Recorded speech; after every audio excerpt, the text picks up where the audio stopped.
with Chris. It is, can you dispute multiple accounts at the same time? That's a great question. I'll tell you, this week has been a increased week for me, where people have called who have either used other providers or contemplating using other providers, and this question kind of comes up. So there are some companies that do credit repair that only dispute a certain amount of items at a time. And I'm not here to talk about anybody's process. I'm just here to talk about the overall process. And so a lot of times, so consumers kind of believe that you have to dispute a certain amount of things at one time, or on the particular letter. So it really doesn't matter. You can dispute multiple accounts during one cycle at a time. So you really don't have to break it up.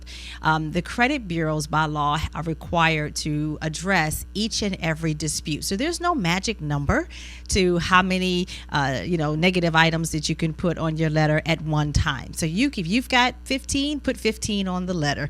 If you've got 1, put 1 on the letter. So you can dispute as many negative items as you can on each round or each cycle, which is basically correspondence between you and the credit bureaus when they respond to your investigation.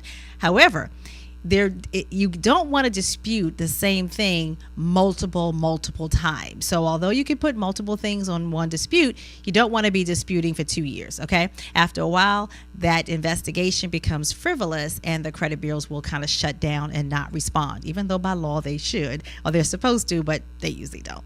So I hope that makes sense. There's no number to how many particular accounts you can have on a letter. However, you do want to be careful that you're only sending, probably doing 5 cycles at a time. Okay, so don't be sending letters for 2 years or anything like that. And those 5 letters, of course, stretched over a period of time, because the bureaus have 30 days to respond.